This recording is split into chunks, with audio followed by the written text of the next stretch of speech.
Got it. Okay.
I'm your host, sabrinasalvati.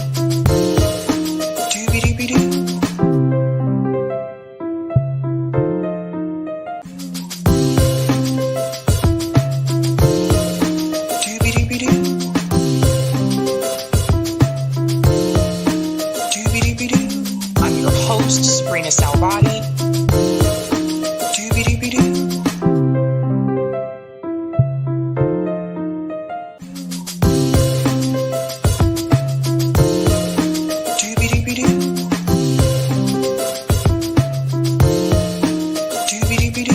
I'm your host, sabrinasalvati. All right, guys. Sorry for the delay. StreamYard was having difficulties. When I tried to go live, it said traffic volume unexpectedly high. It said wait 30 to 60 seconds, and it ended up being like 18 minutes actually, but it's happened to me before when the volume is just really high. So I guess a lot of people are trying to use StreamYard right now, but I'm here, damn it. We're here. We made it. Welcome to Sabby's podcast. I'm your host, Sabrina Salvati. If you're new, I want to let you know that Sabby's podcast is a part of Revolutionary Blackout Network. You can catch me there on Thursdays for the Sabby and JB show, and you can catch me here on Tuesday, Thursday, Friday, and every other Sunday. Shout out to everyone watching on YouTube, Rockfin, Rumble, and Twitter. Finally. Welcome, guys. We got a great show for you tonight. I'm not going to spend too much time in the chat because I know you've been waiting quite a bit. But let's go ahead and give shout outs to a couple of peeps. Shout out to Nick, says 100,000 subscribers soon. We're knocking on wood, Nick. We're knocking on wood. We will see. Shout out to I Know Myself, says Miss Lindsey Graham and his hot flashes. Oh my God. Every time he speaks about bombing someone, it's a sign of his personal distress. Interesting. What's up, Amber? Last time I checked, we still needed 45,000 signatures on the petition to even get Jill on the ballot. I know people are staunch for Trump and others are staunch for Biden, but for the rest of us with common, oh, here we go. Since we want to have somebody in office who has not been bought out and endorsed by the same lobbyists on both sides. I hear where you're coming from with that. Shout out to Y'all Ain't Ready, said I'll be voting for Jill Stein. Greetings, all one same, says yay. Shout out to La Senora says, hello, it's your friend Shamanique Sabby. Much love from LA. To live and die in LA is the place to be. California love. All right. Shout out to Lorez says, hi, Amber Gray. For which state? Oh, yeah, that's a good question. Shout out to Les says, happy Thursday, Sabby, and to all my other comrades here. Greetings. Joan says, I think it's Joanne or Joan. Joanne. Sabby has her finger on the pulse, read the room, and make predictions, news, events. Glad to be here live with the vibrant and growing Sabby family. Thank you and welcome. Greetings. Lawrence says, Shaka when the walls fell. Shout out to Chelsea says, good evening, Sabby, and happy Thursday. Happy Thursday to you too. Shout out to P. Smith says, happy Thursday. You're the best. Greetings, New York Varsity says, let's go. I was trying to get there. Greetings, Rose says, oh, early game. Shout out to Spider-Man. Shouldn't there have been debates in the primary? Third parties can't win. There should have been debates in the primary in reference to third parties can't win.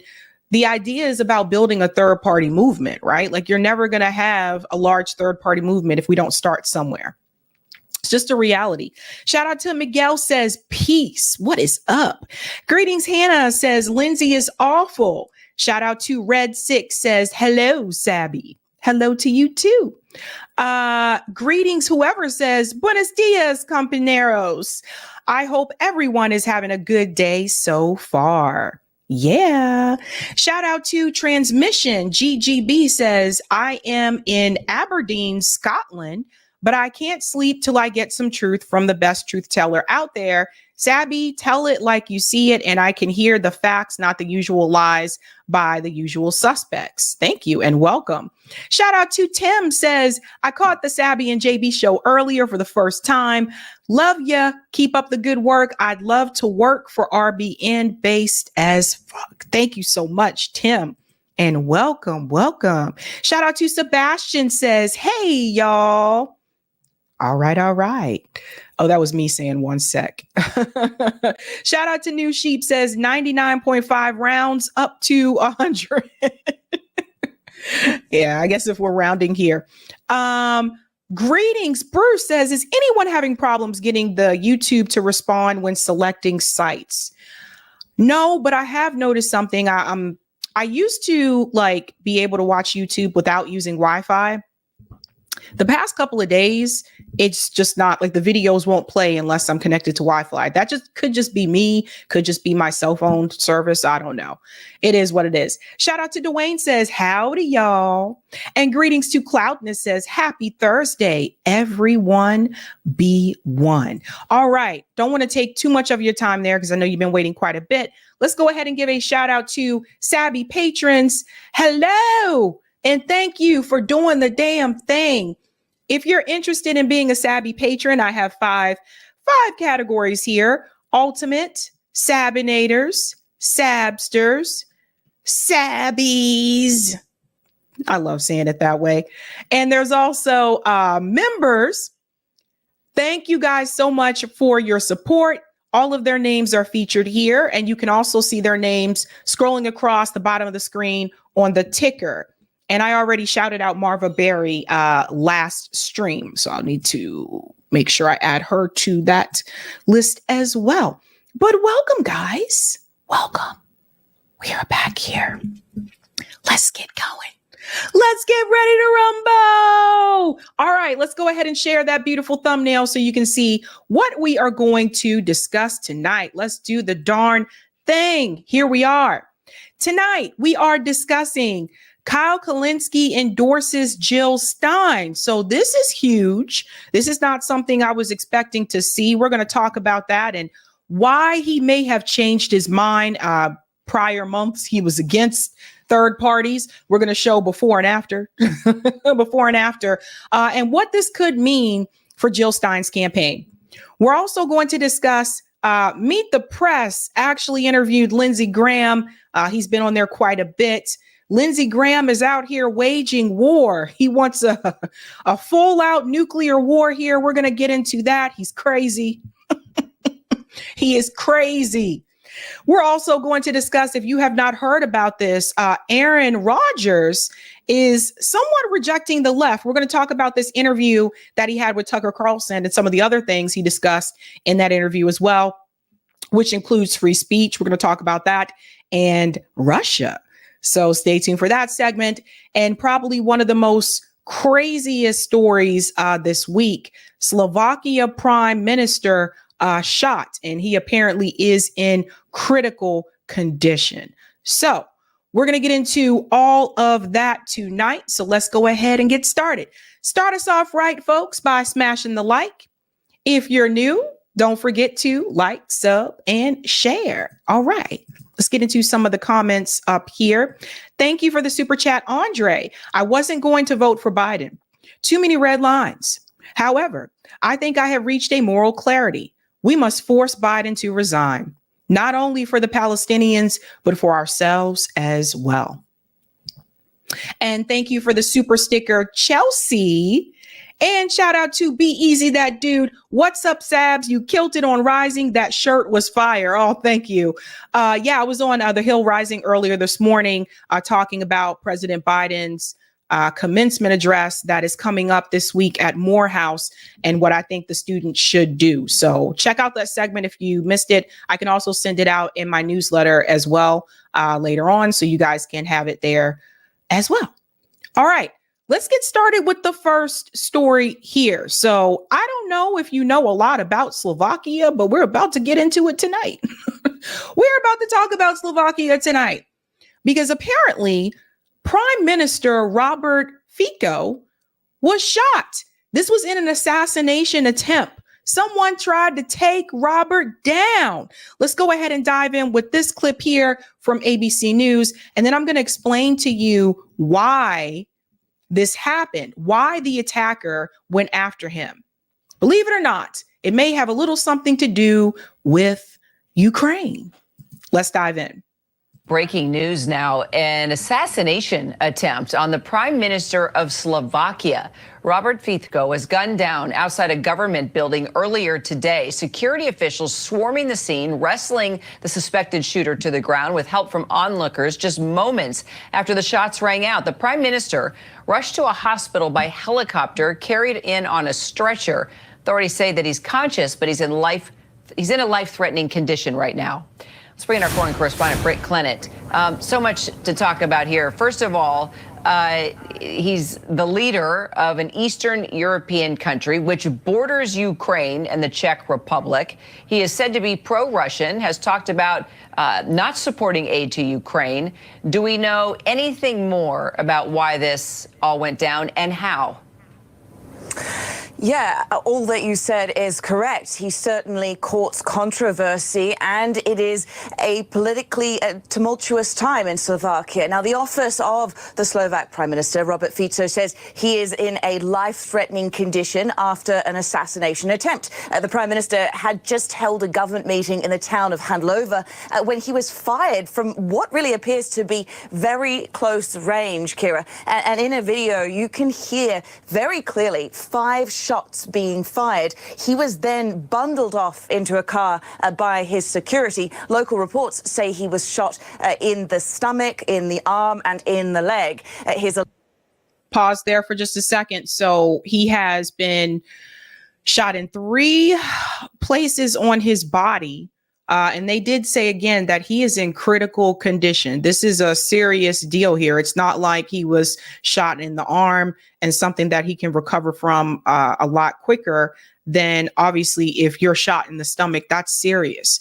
So the attacker who went after him was seriously trying to kill Robert, who was seriously trying to end. That was it. Notice they said he was shot at close range. So they got close enough to him to obviously leave quite an impact.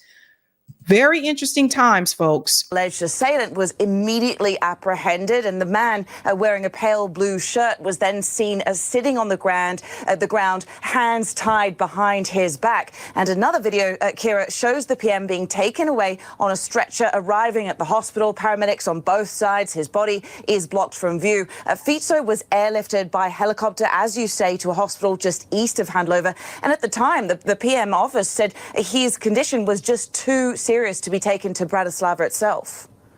So now we're now getting an update just as you speak that he is actually fighting for his life at this hour. So it seems that things might have been or might have taken a turn for the worse. You know, any idea of a motive here, Britt? I mean, I mentioned that the prime minister has generated a lot of controversy. You took note of that. Definitely said that this staunch position that he's taken against providing aid to Ukraine might possibly play into what happened here. Yeah, look. There's no might.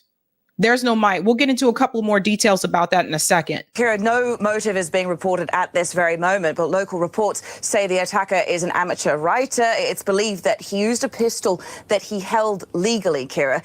This all took place in a former mining town. It's known for its strong political support for the Prime Minister. And President Biden, Kira, condemned the horrific act of violence, he said, and said that the U.S. Embassy is in close touch with the Slovak government and is ready to assist. And the Slovak president told reporters that the shooting of Fico was an attack on democracy. Now, in recent years, as you mentioned, Fico has courted this controversy for his kind of populist and nationalistic even views. Fico has also been vocal about, as you say, opposing Russian sanctions and threatened even to veto any future NATO membership proposal for Ukraine itself.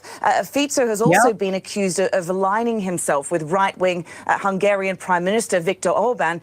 He's criticized also for his attempt to shut down the public broadcaster. And the concern now among liberals is that this event may lead to a further crackdown on the media and other freedoms in Slovakia.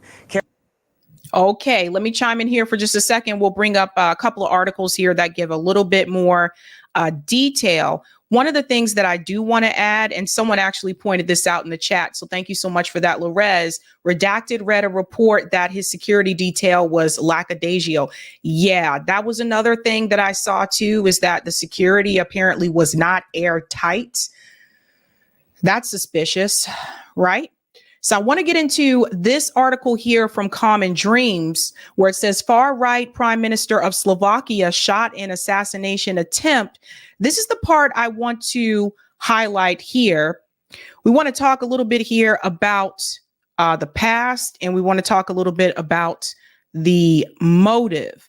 Fico was first elected prime minister in 2006 and faced corruption allegations during his political career. Now, he resigned in 2018 during mass protests over the killing of an investigative journalist who was conducting a government probe and was again elected last September. The prime minister has opposed mainstream European Union policies and sending military aid to Ukraine. So even though Slovakia is a part of NATO, it's one of those NATO countries that actually did not agree with sending military aid to Ukraine. So that's important. It goes on to say Slovakia became the first country to halt such aid in October after Fico took office. Stunned reactions poured in from leaders in Slovakia and around the world, and President Zuzana, a staunch defender of Ukraine, condemning the shooting in the strongest possible terms. Now, I want to get into another piece here. We'll talk about the assassination attempt. Slovak officials say attempted assassination of Prime Minister Fico motivated by reduced Ukraine aid, other policy squabbles. So let's think about what has happened to some of these leaders that either decided not to take a position in reference to Russia and Ukraine, or they decided to oppose it. We can look at Pakistan, for example. We can look at Imran Khan. Remember, it was revealed that the United States government actually pressured the police in Pakistan to arrest and imprison Imran Khan. A big part of that was because he did not want to take a position in reference to Russia and Ukraine. He wanted to remain neutral. Imran Khan still sits in prison today, right? And from what I understand, he's been treated very, very harshly in prison in Pakistan, right? So, and now you have the prime minister of Slovakia, who was just, a part of an assassination attempt. This is crazy, you guys. It's like people are willing to take people out because they are against some of these wars. So it goes on to say here, the alleged gunman implicated in the recent attack has been formally charged with attempted premeditated murder, high-ranking officials said during a press conference on Thursday. They said the attack was politically motivated. So when the reporter in the ABC News segment said, it might have to do with, no. It does have to do with that. It has to do with him rejecting, this idea of aid to Ukraine. It goes on to say that the attacker is described as a lone wolf and said he was radicalized after the country's last presidential elections.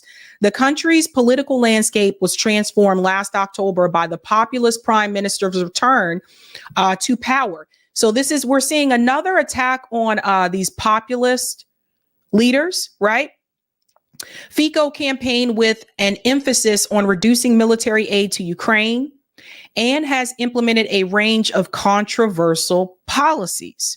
In staging the attack, it goes on to say, this is Sucha, said that the suspect was motivated by his opposition to several such policies, including the dissolution of Slovakia's special prosecutor's office, reducing aid to Ukraine, the overhaul of state TV and radio broadcasters, and the ouster of a high-ranking judiciary official. So there's a number of things here.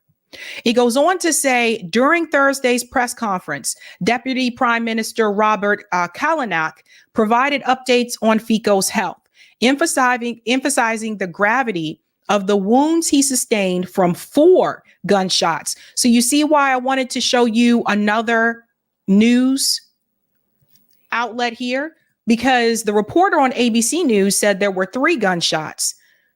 In this article, they're saying he was shot 4 times.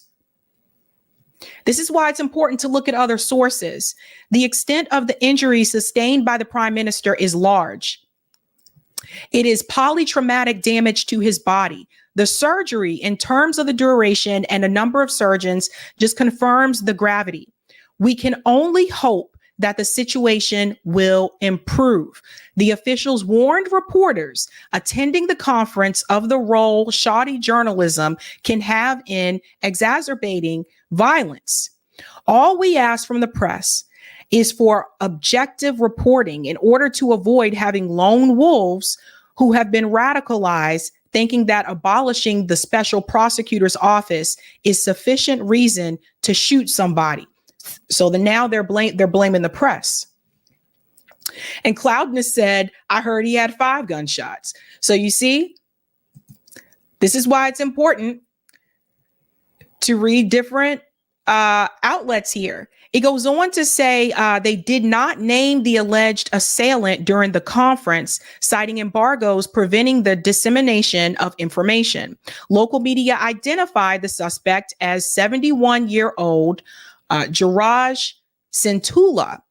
He was initially described as a member of the country's progressive Slovakia party, though the latter quickly distanced itself from him. Party co-founder Mikhail stated, "We share the dismay over today's assassination attempt on the prime minister. We are concerned about further escalation of tension in society. Therefore, we warn against spreading false information about the shooter. We unequivocally reject any suggestion that he was a member of our movement. There is absolutely no other connection between him and our party or our members. We strongly condemn his atrocious act. Now, if he's convicted, he will face up to 25 years in prison. So that party is making sure that they are not aligning themselves with him at all. And then there's more, because this also has something to do with Ukrainian membership in NATO. So check this out. We're getting deep today. If you didn't know about the Prime Minister of Slovakia, you're going to learn about him tonight. Slovakia would veto Ukrainian membership in NATO. Prime Minister says ahead of Kyiv visit. So this was January 22nd, 2024. Guys, that was just a couple of months ago. It's only May. So he made his, stance known. He let everybody know, yeah, I'm not really feeling this idea of Ukraine joining NATO. So it says Slovak Prime Minister Robert Fico says he will tell his Ukrainian counterpart that Slovakia would reject Ukraine joining NATO because its membership would mean nothing other than a basis for World War III. Everyone listen to this. Robert Fico believed that if Ukraine joined NATO, this would actually push us into World War III. That is why he rejected their membership. He said, no, I would not let them join. I would not vote for them. So whatever you think of his policies or his politics, the guy who just had an assassination attempt on his life was trying to prevent World War III. Coincidence? Definitely, they were motivated. Listen, Fico is preparing to travel to Ukraine on January 24th to meet Prime Minister Denis for talks in the border city of Uzhhorod. So this is why, and listen to this part too. One more part I want to mention. One reason for the visit is to present a further aid package, but Fico said in an interview on January 20th with a Slovak public broadcaster that he would also make clear the Slovak position on Ukraine's desire to join NATO. I will tell them that I am against the membership of Ukraine in NATO and that I will veto it.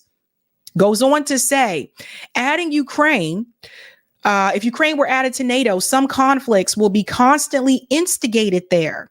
And once a clash happens between Russia and a NATO member state, we will have a world war. Well, he was definitely paying attention. He knew what was coming. So think about this, folks. We don't hear President Biden saying this. We don't hear a lot of the prime ministers and the presidents of some of the Western countries saying what Robert obviously knew was very likely to happen. And just like that, someone tried to take Robert out.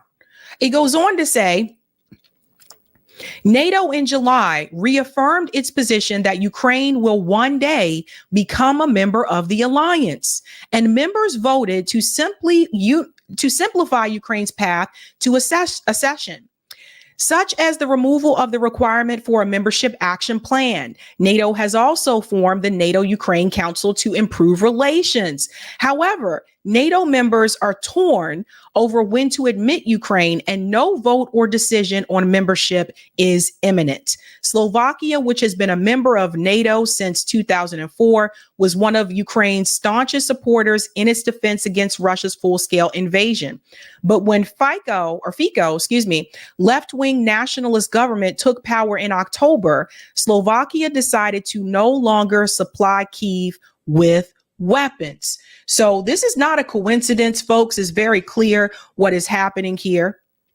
I wouldn't be surprised if the guy who, the alleged assassin, I wouldn't be surprised if he may have been pushed, right?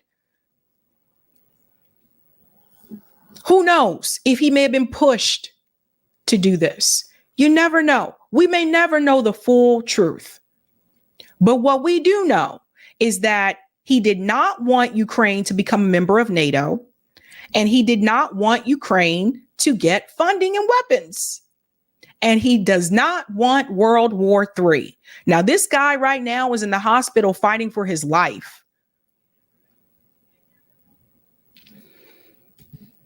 Simply C said he's a hired gun for sure. Yeah.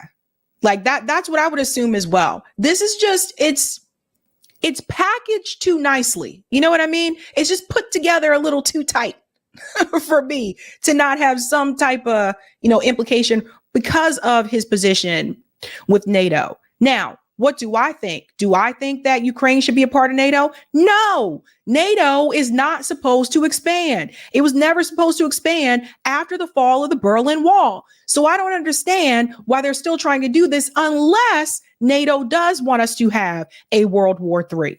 This whole war that we have right now with Russia and Ukraine, you have to remember this is a proxy war. This war was pushed by NATO. Think about where they would be today if it were not for this. A lot of Ukrainians, for people who say they care about the lives of Ukrainians, a lot of Ukrainians will be alive right now.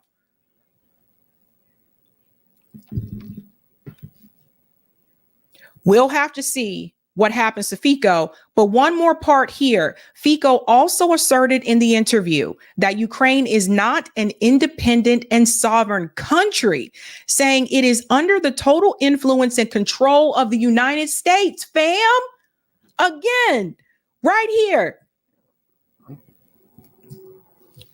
He said that Ukraine is under the total influence and control of the United States.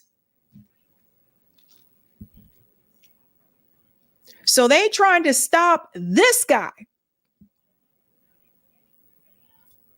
It goes on to say the remark repeated a baseless claim that Russia had made repeatedly. So you see this?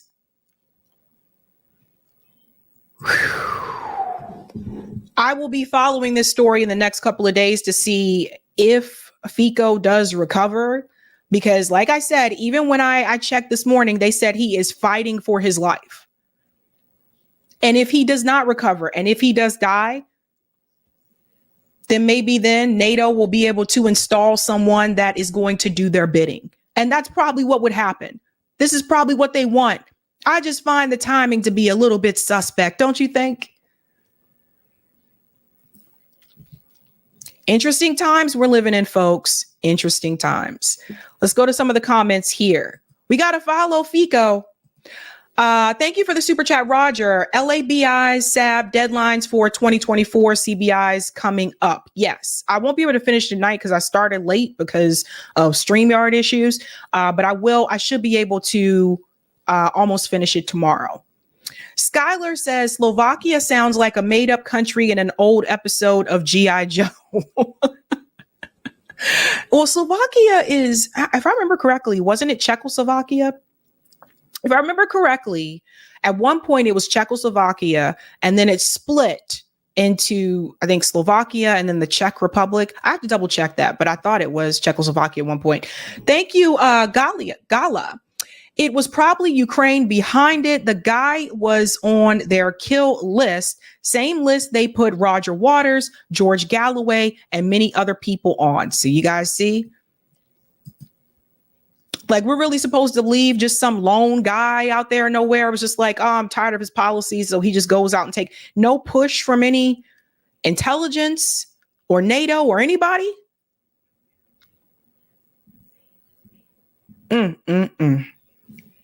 Times are crazy. Times are crazy.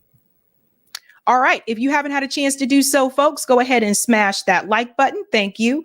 If you're new, don't forget to like, sub, and share. All righty. I think we're doing good on time.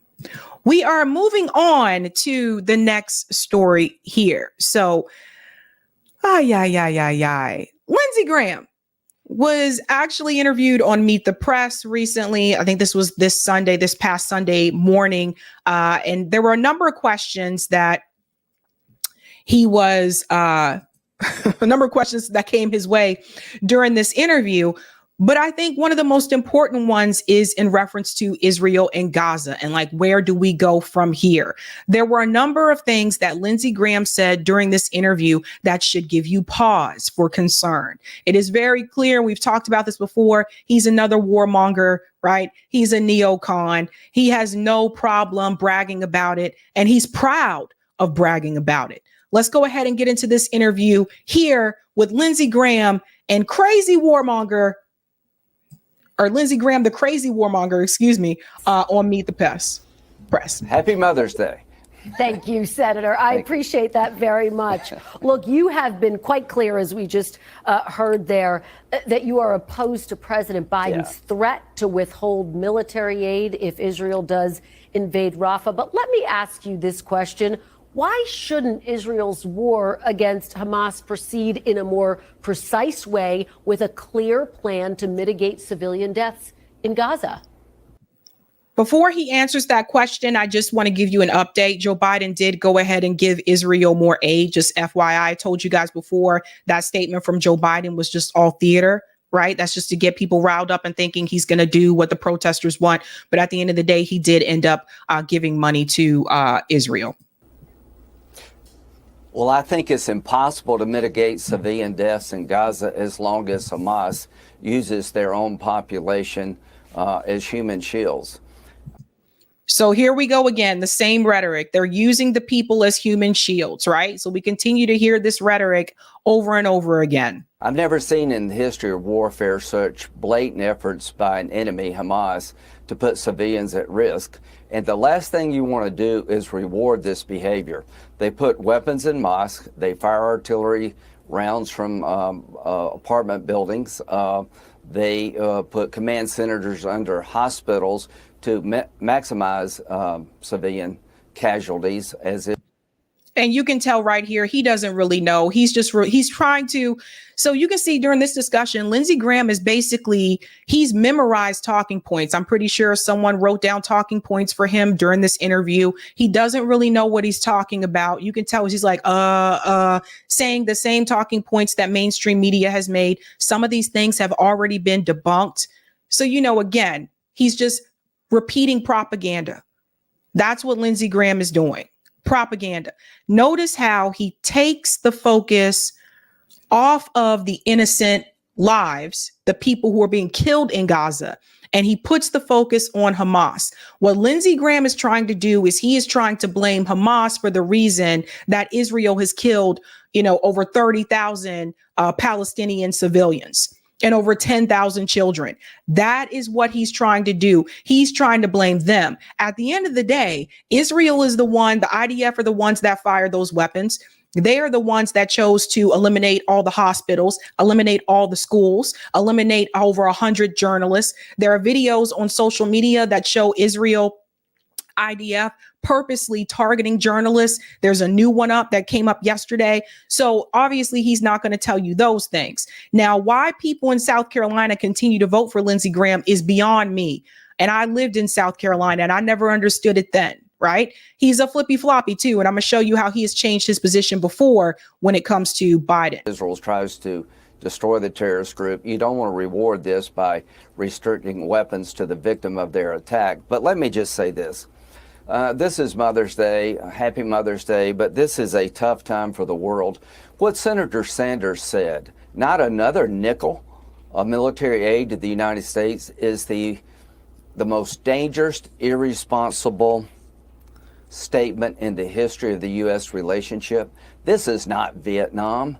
Israel is in a fight for their lives. Hamas says they will do it again and again and again. They're dedicated to the destruction of the Jewish state, not helping the Palestinian people.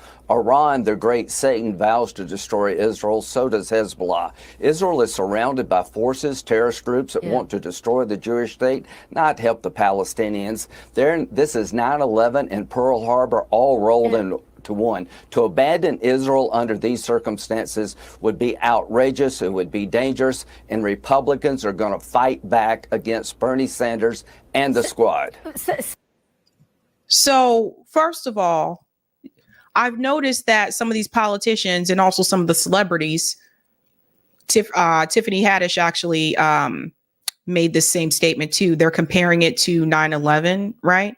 So they're doing that to put fear into the American people, particularly those of us that were alive during that time. They're trying to scare the American people to make them think that is what Hamas is trying to do to Israel. Because obviously, if you were alive during that time, that was a very scary time here. If you lived in New York, hey, you were probably more scared than anybody, right? So he's trying to invoke that, but leaving out the fact of who actually did that, right? Leaving out who flew those planes, because they don't want to say Saudi Arabia because that's an ally of the United States. So we need to stop. We need to push back when they try to make this relation to this is not the same thing. Not the same thing. Because the Palestinian people have been oppressed. The Palestinian people are occupied. They can't just leave Gaza if they want to. Just the reality of the situation. And he's trying to make it seem like this is just something the Republican Party wants, that the Republicans are the ones who are like, no, we're going to fight back against what Bernie Sanders and the squad wants, and we're going to fight back and support Israel. Most of the Democrats want to support Israel too. So you see, this is another way that Lindsey Graham is playing into the two-party system boogeyman, where the Democrats are the boogeyman. And then you'll see a Democrat politician do the same thing. The Republicans are the boogeyman. When at the end of the day, both parties are pro-war and both parties support corporate interest. So when it comes to those things, they're not that much different. Are there a couple of politicians in both parties that are tired of like the war culture and don't want anything to do with this and want the money to stop going abroad? Abso-freaking-lutely. But they're not the majority. They're not the norm in DC. So for Lindsey Graham to make it seem like the Democratic Party doesn't want the same thing, that is theater. This is an act. Senator, let me just push you a little bit, though, because, of course, the United States has provided Israel with tens of thousands of bombs and missiles, just to prove some $14 billion in military aid last month. So the United States, even the IDF has given it an extraordinary amount of support. I want to ask you, though, do you think Israel is in any way prepared to listen to work with President Biden? And is he trustworthy? And let me ask it this way. In a survey this week, more than half of Israelis said they thought Prime Minister Netanyahu's chief consideration was his own political survival. You've said you trust Israel more than the U.S. Defense Secretary. But why should Americans trust Netanyahu to put the United States' interests first? Americans should be all in helping Israel against an existential threat. Pause. The question was, why should Americans think that Netanyahu wants to put Americans first? I don't think most Americans do believe that. And the reality is that Netanyahu does not want to put Americans first. I don't even know where this is coming from. Netanyahu has been very clear that he is Israel first. So this idea that he cares about America and he cares about what happens to the American people, that is ridiculous. How many times has this man told you, if we stand alone, we stand alone? How many times has he told you we are not going to listen to the ICJ? We are not going to listen to other, Western powers. We are going to do what we want to do. So the framing of the question in itself is flawed. Netanyahu never gave us any reason to think that he cares about what happens to the American people. But two, Lindsey Graham is responding to this by saying that we should do everything that we can to help Israel from an existential threat. Everything's an existential threat now. Have you guys noticed this? Everything is an existential threat now. How is this an existential threat? You see, this is why he made the comparison to 9/11, because he wants you to believe that Hamas is so big and so mighty and so powerful that they're going to end up attacking Americans too. That is why they're making the connection to 9/11. And this is why they're trying to do this, because they want the American people to become afraid. They want you to think that they're going to come after us as well. Again, who has the most advanced weapons, Israel or Hamas? Israel has the most advanced weapons. Who is in power, Israel is in power. So again, this is fear mongering at its finest. One thing Israel and America has in common, Hamas would attack us if they could. Iran is the largest state sponsor of terrorism that shouts death to America. What did I tell you? Did you hear that? Hamas would attack us if they could. With what resources? With what weapons? When Piers Morgan said to Ronnie Akalik, and he said, oh, what about those billionaires that are a part of Hamas?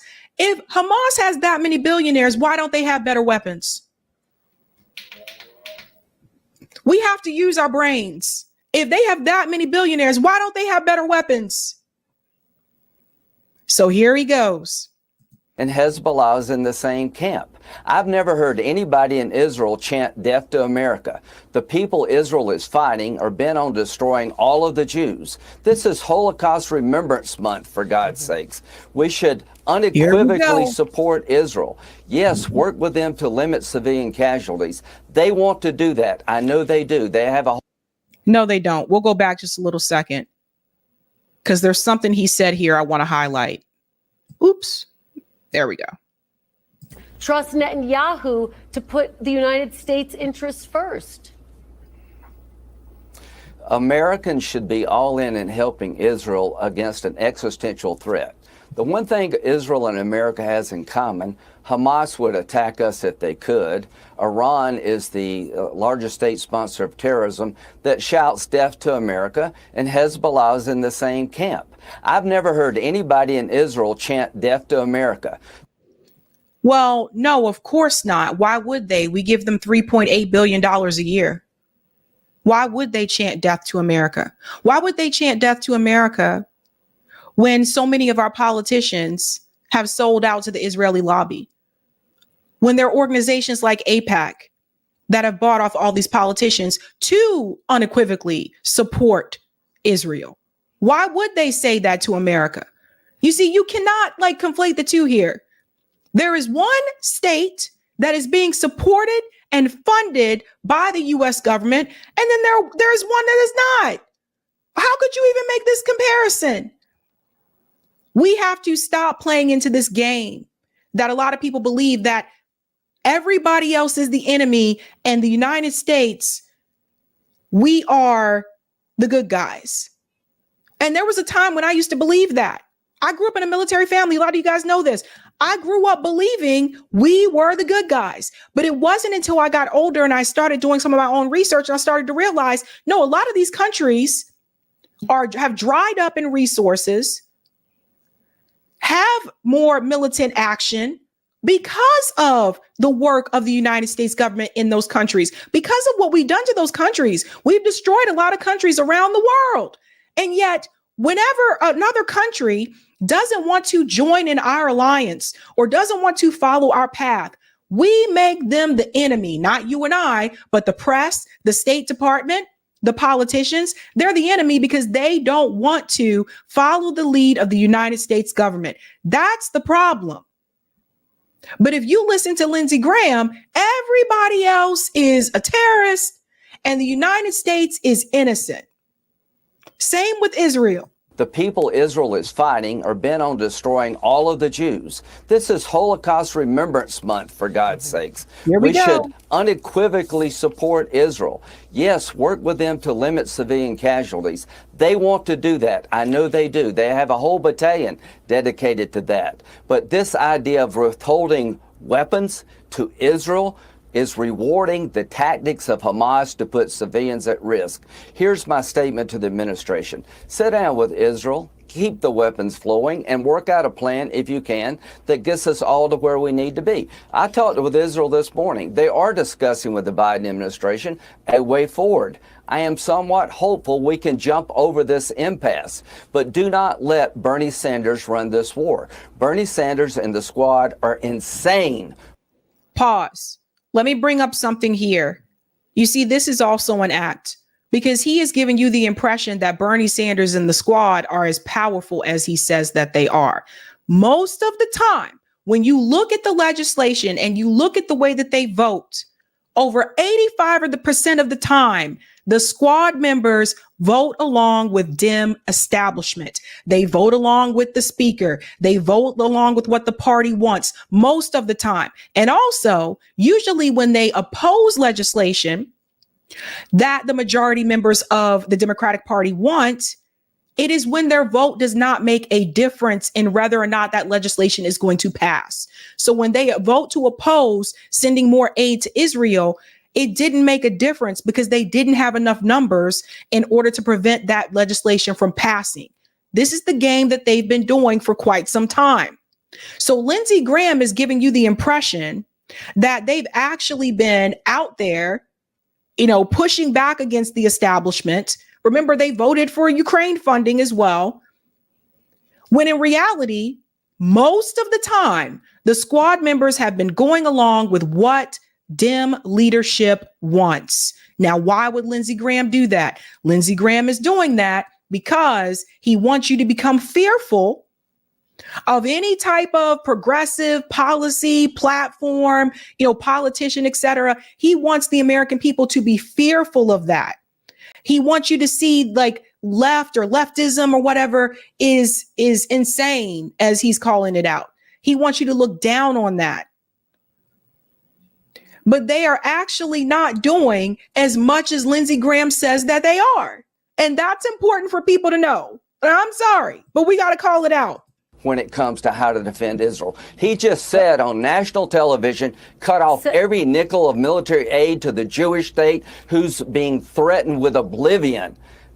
Shut these people down. This decision was political. He's trying to appease the radical left. Biden is. Senator, just to be clear, the administration's position is not to cut off every nickel. And I guess the question is, why does Israel need the most massive bombs that can potentially level an entire bloc in order to wage this war? Why can't it be more precise? And Joe Biden is not appealing to the Bernie Sanders left. Joe Biden is against Medicare for all, right? What happened to the health care reform that he said he was going to implement? Joe Biden cut Medicaid. Let's not forget, he cut Medicaid just last year. So if Joe Biden was actually leaning towards what the squad members want, we would have a lot more things for people in this country. We don't even have a minimum wage that's above $7.50 on a national level. So he's not leaning over towards what they want. And it just kills me when I hear people like Lindsey Graham try to make Joe Biden sound like he's more extreme than what he actually is, or they try to make him sound like he's further left than what he actually is. Joe Biden is not a socialist. Joe Biden is not a communist. Joe Biden is not a progressive. Joe Biden is another neocon, warmonger, who honestly is Republican light. That's what Joe Biden is. He may have a D next to his name, but he supports a lot of these things that Republicans have done. Maybe not so much the MAGA crowd, but don't forget that Joe Biden continued some of the same policies that Donald Trump did. He continued some of Donald Trump's tax cuts. He continued building onto Donald Trump's border wall. Now, Lindsey Graham would never say those things because his job is to make sure that people believe that the Democratic Party has moved further left when the reality shows, if you look at the legislation that is passed, and if you look at the needs of working class people in this country, the Democratic Party has moved further to the right. That's how you end up with a Joe Biden in office instead of someone who's to the left of him, even if the majority of people want that. Insane. Listen, here's what I would say about fighting an enemy who wants to kill you and your family. Why did we drop 2 bombs, nuclear bombs, on Hiroshima and Nagasaki to end a war that we couldn't afford to lose? You don't understand, apparently, what Israel is facing. They're facing 3 groups. Iran, who has received $80 billion in aid. When Trump left office, they were exporting 300 barrels of oil a day. Now they're at 1.3 million a day. They've Pause. That's the key word, folks. Oil. That's what this is all about for the United States government. Oil. They want to protect Israel because Israel is not a Muslim state. This is why they keep saying that Israel is the only democracy in the Middle East. It's not just about only democracy in the Middle East. And we can get into that another time because there's certain things that you can't have in Israel. But it's that they want Israel to control the oil. They want Israel to control the resources. Joe Biden can say one thing to keep the theater going. But at the end of the day, if Israel were to continue to destroy Gaza and all the Palestinian people in it, the United States government would be totally fine with it, because that means that Israel would have control of the land and the resources. And that is what they want. He just said the key word. He gave it away, folks, not me. Oil.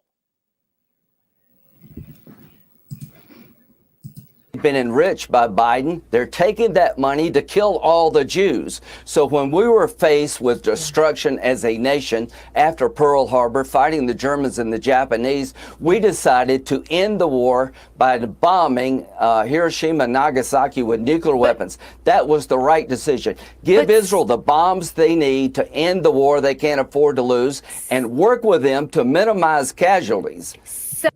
Actually, that was not the right decision. And I think what some of these old fogey politicians like Lindsey Graham doesn't understand is that even when you look at some Republican voters, they're not in favor of these forever, never ending wars. More and more voters are moving away from this George W. Bush style neocon politics where you have to go out there and say war, war, war more and war harder. More people are moving away from that. When you look at both parties, Lindsey Graham doesn't understand why more Americans are not in favor of Israel attacking Gaza.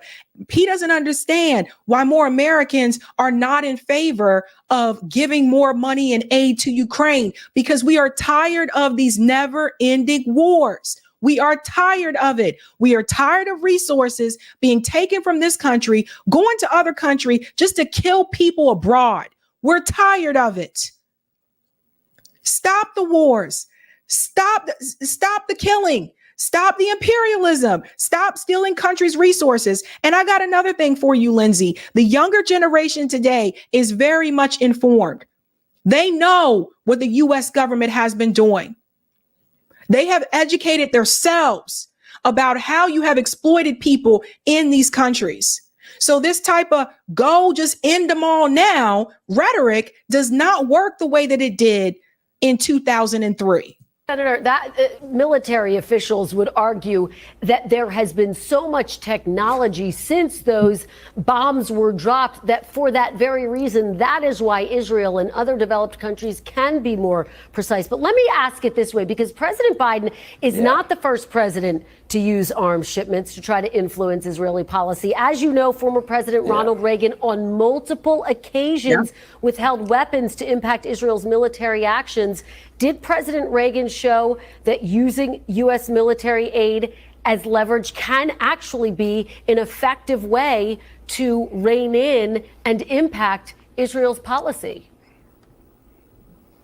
When you're telling the world you're going to restrict weapons delivery to the Jewish state who is fighting a three-front war for their survival, it emboldens Iran, it emboldens Hamas. Sinwar is probably juiced up on the idea there's daylight between the United States and Israel. The hostage deal is harder. This is the worst decision in the history of the U.S.-Israel relationship, to deny weapons at a time the Jewish state could be destroyed. So here's what I would say.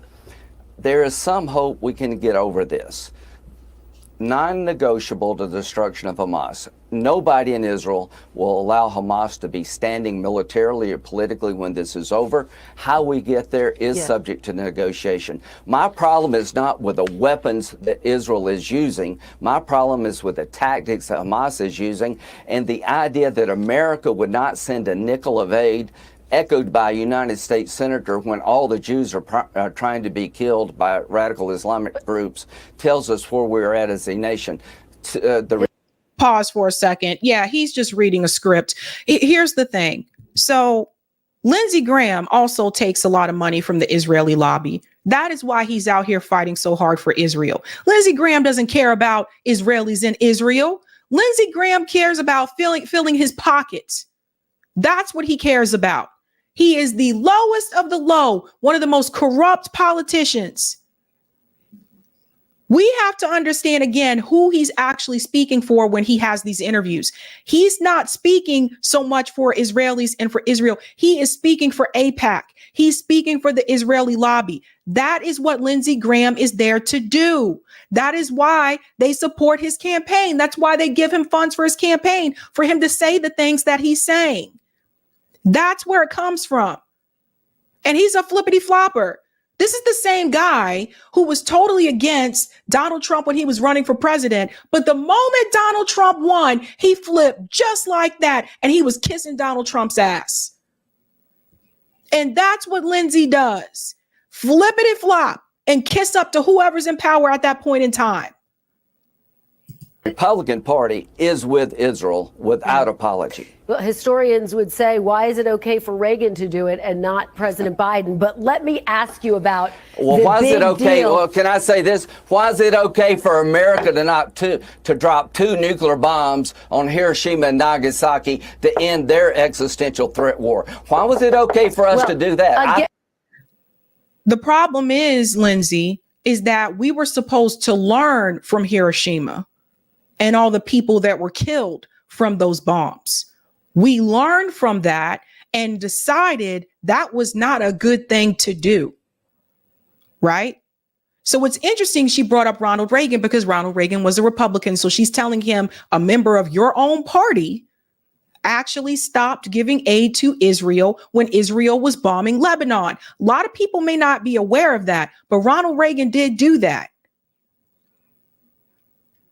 So she threw that up in his face because she said it was a member of your own party who did that. I thought it was okay. To Israel, do Senator, whatever you have to do to survive as a Jewish state. Senator, again, military officials say Whatever the you have to technology do. has changed. But let me ask you about how all these of this military could officials impact- that you're talking about Let me ask you are something. full of crap. Let me ask you something that I know you care a lot about, and that is the Saudi normalization deal. How? Yeah. We're going to flip from this, and I want to show you what Lindsey Graham actually said a couple of months ago when he was on Meet the Press. Okay, so I want to show you how things have changed. Lindsey Graham praises Biden's handling of Israel. This was just 4 months ago. So this is after October 7th. Let me show you how he just flippity flops. He doesn't stand for anything. National Security Advisor Jake Sullivan was in the region this week. His message, the White House's message, is Israel needs to do more to protect civilian lives. Do you agree with how the Biden administration is handling this moment and this crisis? Generally speaking, yes. And Everybody hear that? Generally speaking, yes. Now you hear him now? the Biden administration went to Saudi Arabia. The idea of normalizing relationship between Saudi and Israel is still the big prize. I think the attack of October 7th was orchestrated to stop a march toward normalization. Iran's biggest fear if the Arabs reconcile with the Israelis. So give Israel the time and space to destroy Hamas. That's non-negotiable. But we need to be thinking about the day after. Is Israel doing enough to limit civilian deaths, though, Senator? I would hope they could do more, but here's the problem. Hamas is under schools or under hospitals, but let's talk about the day after. Yeah. The Biden administration is trying to revive the normalization efforts, and I think they're right to do so. If you want to really hurt Iran long term, don't let them get away with destroying efforts to reconcile between Israel and Saudi Arabia. But think that's possible? Saudi Arabia on board with that? Yeah, I do. Here's what's changed. Okay, so different tone then, huh? Different tone, because at that time, you didn't hear politicians proposing the idea of not funding Israel. Once Biden had that interview and said that if Netanyahu does a ground invasion of Rafah, goes into there, we do not support that. We will have to not fund them, not send weapons for that. We wouldn't support that, right? So you see the difference? He's all over the place. All over the place. So Lindsey Graham doesn't really work for you. Whether you're in his district or not, you're his constituent. He doesn't really work for you. He works for the military industrial complex and the Israeli lobby. That's who he works for. You know, they really want to keep those weapons going. They want to keep those weapon sales going. Politicians like Lindsey Graham, they want that. That's how they get to stay in office. But people are not falling for it. You know, they're getting freaked out. They're getting freaked out because it's not working anymore. The brainwashing is not working anymore. She sums this up so beautifully. The brainwashing isn't working anymore. Don't stop talking about Palestine. Listen to this. Keep going because you're our only hope. And we promise we will hold our ground and tell you the truth always. And please, don't let their violence scare you. In Arabic we say, ظهرهم في الحيط. In English that means they don't have other options but trying to terrify and silence you. Because you are demolishing decades of brainwashing. You are making the change, the real change.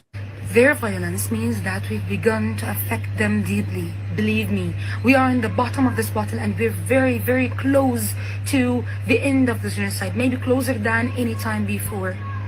Thank you. Thanks for each one of you, because you've made us, me and my people, feel that we're free, we're heard, and we're going back to our homes and land. So you see, that's what's happening.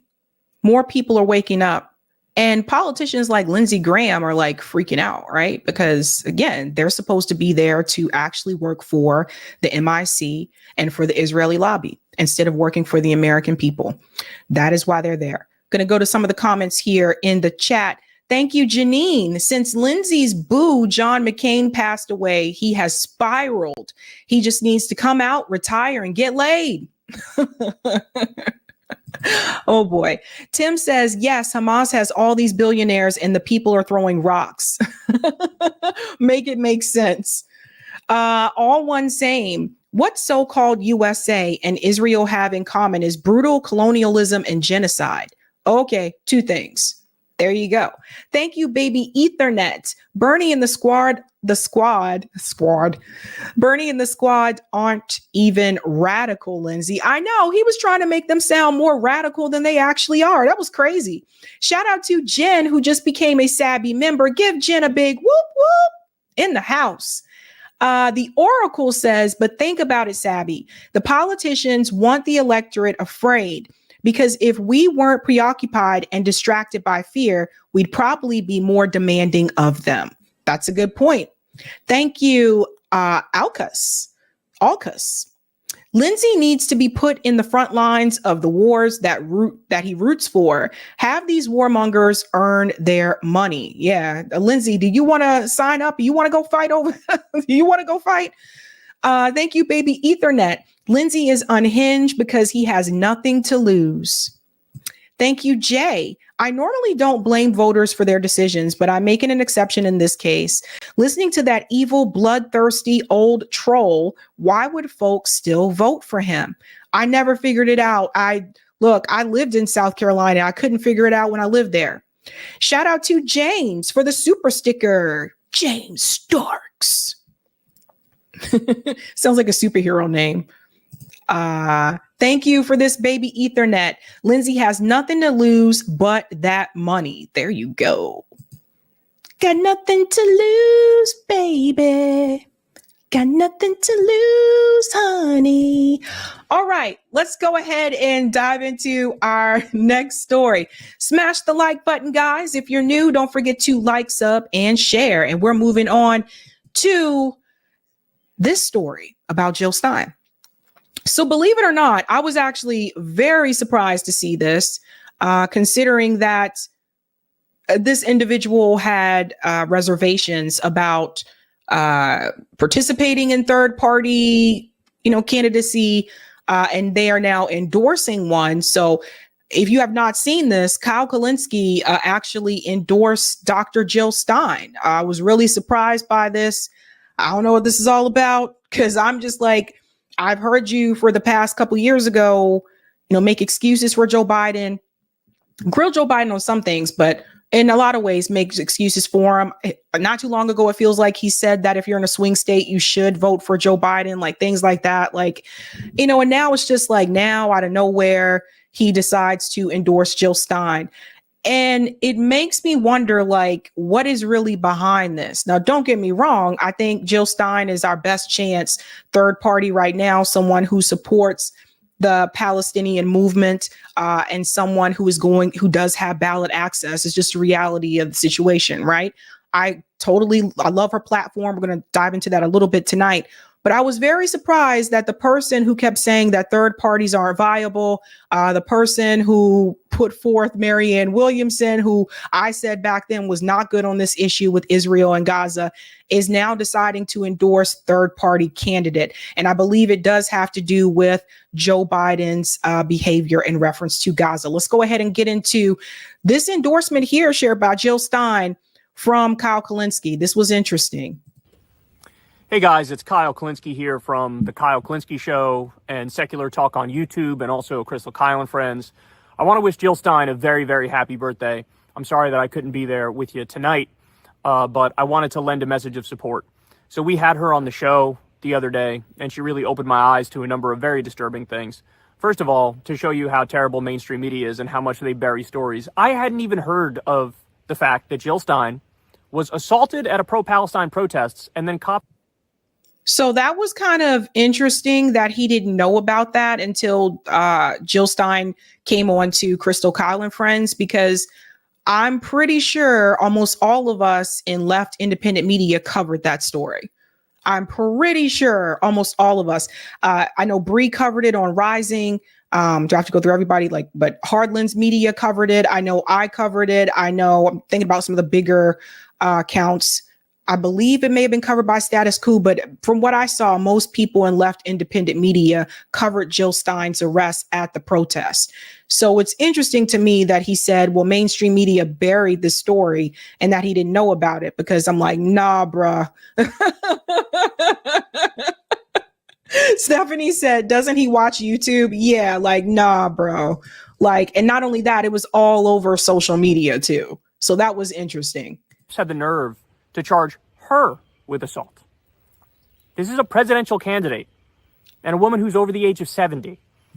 And they're so extreme and so egregious and so brazen that they charge her with assault when all she's doing is standing on the right side of history. Look, it reminds me of what happened during the anti-Iraq war protests. It reminds me of what happened during the anti-Vietnam war protests. It reminds me of what happened during the civil rights movement.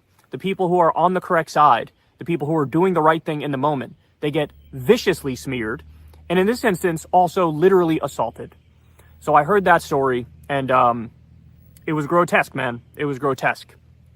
And Jill also made another good point about how New York is effectively trying to keep the Green Party off the ballot by using dirty tricks. This is another thing that I was unfamiliar with. I mean, I know the myriad ways that they try to keep the Green Party off the ballot in multiple different states, but she gave specific examples of how New York is trying to do it. Again, let me pause again. So this is another example where it just goes to show you that I don't think that Kyle is really paying attention to left independent media, because there have been a number of people that covered this as well. You know, it's like, whoa, like you're late to the table here, dude. You're late to the table. And I know a number of us have talked about particularly the issue in reference to New York multiple times, not just with Jill Stein, with other candidates, third party candidates as well. So it's really interesting here about how much he did not know about. And it makes you wonder, did he really just not know, or just I don't know, but it's really weird to me. And there's another thing you don't hear the media talk about. And again, I'm ashamed to say that me, as somebody in media, I didn't even know about that, right? Jill also went on to make another phenomenal point about how if you look at some of these ideas that are now viewed as the duh positions on the progressive side now, a lot of it originated with the Green Party, man. Student debt abolition, free college, single-payer Medicare for all, the Green New Deal. You know, they've always led the charge in saying we're anti-war. But this isn't new. The Green Party has been saying those things for years. And it's interesting to me that in years prior, it was just more like, well, yeah, but this is not a viable option. Focus on Justice Democrats, changing the Democratic Party from within. When the reality is, and we said this a couple years ago, the Green Party actually was more progressive than the Justice Democrat strategy. And a lot of people, if you go back and you look at some of the policies that the Green Party had years ago, they were actually ahead of their time. But people just didn't want to pay attention, didn't want to focus on it because it wasn't the Democratic Party or the Republican Party. When you look at the Green New Deal, which I feel like, AOC and Ed Markey kind of co-opted, the Green New Deal came from the Green Party. And AOC and Ed Markey decided to come up with their own Green New Deal, and they watered it down compared to the Green New Deal that came from the Green Party. So this is important for people to fully grasp here. Basically, what has happened is you had this Justice Democrat strategy, which actually took some of those same ideas that the Green Party had, but they watered them down. Which is, again, why you cannot run this type of revolutionary, radical, type of thinking through the Democratic Party, because it will be watered down. So it's just weird. It's like Kyle sounds like he just discovered all this yesterday when people have been talking about this for years. So again, I want to wish Jill a very, very happy birthday. I want her to know that she has my support. I think she's very brave for running in this environment, in this climate. And look, bottom line is, there is one candidate in this race who is both on the ballot and anti-war. And we all know who that is.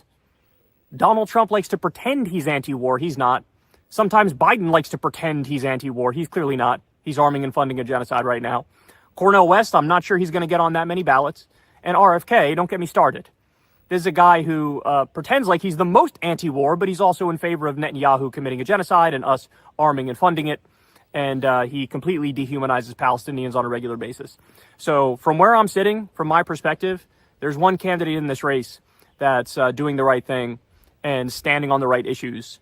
And, look, fighting for it at a time that's important historically, where nobody else is stepping up and doing the right thing. And so, again, very happy birthday to Jill Stein. Sorry I couldn't be there with you guys today, but I'm there with you in spirit. And Jill, we wish the best for you moving forward.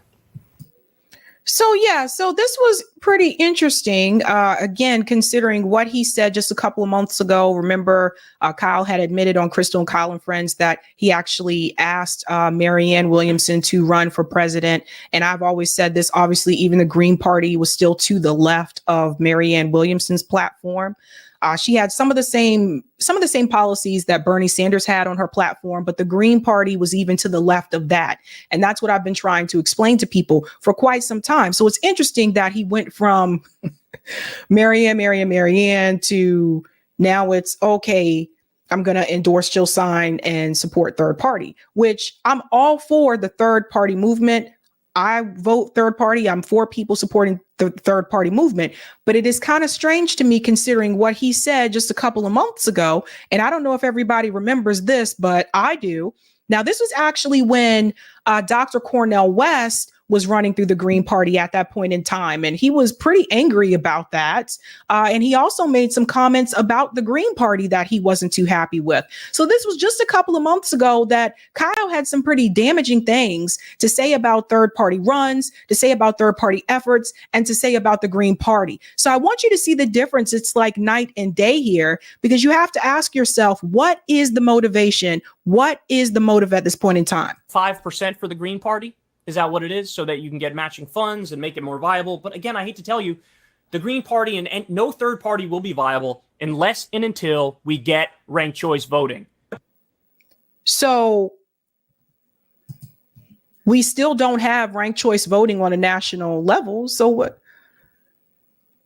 Now, that was him speaking to Dr. West at that point in time when Dr. West was running through the Green Party. That was who he was addressing that message to. So it's just really weird to me how you flipped now all of a sudden to, yes, we got to support. Now, I don't know if it's because of October 7th, what's happening in Gaza. I don't know what it is. But this wasn't that long ago. This wasn't that long ago. What do you think you're doing here? Like, what do you think you're doing here? Do you actually think you can win? Because you can't. If you get rid of first past the post voting and you do ranked choice voting and you get it tomorrow, I would literally be like a Green Party cheerleader. I would become like an evangelist for them. Because then, like, then you are, by definition, you're serious. And so, but if you do ranked choice voting and get rid of first past the post voting, then you immediately get rid of any objection to having an independent candidate or a third party candidate. And then I genuinely think overnight, the Green Party becomes more viable. The Libertarian Party becomes more viable. You could come up with some new party. You could run as an independent, and that would become more viable. So I guess my frustration is like in this discussion, everybody always puts the cart before the horse. Jill Stein. So putting the cart. So listen to this, guys. These are his own words. So Indie News Network created this. These are his own words about the Green Party. Again, just a couple of months ago. Stein was not a spoiler. It is not those voters' fault who voted for you, like you guys that voted for Jill Stein. But she got blamed anyway. But she got blamed. And then the left was further marginalized as a result of it. So I don't see the connection. And I see a much more direct connection between protecting the Biden National Labor Relations Board and allowing this little budding, exciting, amazing, potentially transformational labor movement to actually grow. Whereas if Trump gets reelected, which is, listen, it's the fact, based on how the Democratic Party is going to respond to Cornel West's election bid, it is more likely that Donald Trump gets elected with Cornel West in the race. And that, to me, is a massive loss because we know what his record is. We know what his National Labor Relations Board was. We know who his labor secretaries were and how they were engaged in all this union busting. And so I see a much more direct connection between that moving the ball in our direction than, Cornel West getting 5%. And either his candidacy not really mattering at all, or being used once again to, smear the left and marginalize the left and say these are just the people that are interested in getting Trump elected. So you guys hear all this, right? So you hear all this. So again, that was the debate between Bree, Kyle, and Crystal. That was just a couple of months ago. And it was interesting that they were bringing up Biden in reference to labor. That was interesting to me because we're going to forget about the railroad workers. We're going to forget about how Biden broke the railroad workers, stopped them from going on strike. Biden, no, let's stop calling him the labor guy, right? And if you talk to people who are working class, they'll tell you how they feel about this. You talk to people that are part of these unions, they'll tell you how they feel about this. Even unions that actually publicly endorsed Joe Biden for 2024, even the president of the UAW told everyone that his members are not going to vote for Joe Biden. People have to understand a lot of times these unions are paid to endorse a politician. And here we go. So again, I want to wish Jill a very, very happy birthday. I want her to know that she has my support. I think she's very brave for running in this environment, in this climate. And look, bottom line is there is one candidate in this race who is both on the ballot and anti-war. And we all know who that is. Donald Trump likes to pretend he's anti-war. He's not. Sometimes Biden likes to pretend he's anti-war. He's clearly not. He's arming and funding a genocide right now. Cornel West, I'm not sure he's going to get on that many ballots. And RFK, don't get me started. This is a guy. And I think we already saw the rest of this. But yeah, shout out to Indie News Network for this because they were able to go back and catch some of that other those other takes there. Now, we'll say this. This will be interesting to see, though, because I don't understand why now all of a sudden he seems to be okay with endorsing a third party candidate and supporting them after all these things he said over the past couple of months. We don't have ranked choice voting, etc. I don't know what's happening, but I will say I want to see if this makes a difference in reference to some of the more liberal viewers that watch Secular Talk and bringing them over to the Green Party. Secular Talk has a massive audience. Breaking Points has a massive audience. So the fact that now Kyle and I believe Crystal has as well have endorsed Jill Stein, I'm interested to see if that will actually, make Jill Stein's campaign more popular, but also convince some of the people that are still in the duopoly to officially leave the duopoly and support a third party candidate. So that'll be interesting to see. I will say that. Now, Jill Stein did release her platform, and I just want to show you some of this. We're not going to go through all of it because there's a lot of items on here, but I thought you guys be pretty interested to see what Jill has on her platform. People's economy, I think is awesome. Of course, we're talking about here, guaranteeing lifelong free public education for all institutions of learning. That includes trade schools and pre-K through college and graduate school, abolish all student debt for 43 million Americans, increase and equalize public school funding, and end the privatization of public schools. Those are just a couple of things. I'm not going to go through all of it, but this is basically a lot more. I would say if you compare it to Bernie Sanders' campaign, this is bigger than that in reference to the policy platform. When we look at labor, she's asking for a $25 minimum wage, index to cost inflation and productivity growth, guaranteed livable income above poverty, guaranteed housing as a human right, implement universal rent control, increase federal support for worker-owned cooperatives. I think that Jill Stein's campaign, they really listened to a lot of the things that people have been saying in left independent media and about what working class people want. They've also talked to working class people on the ground.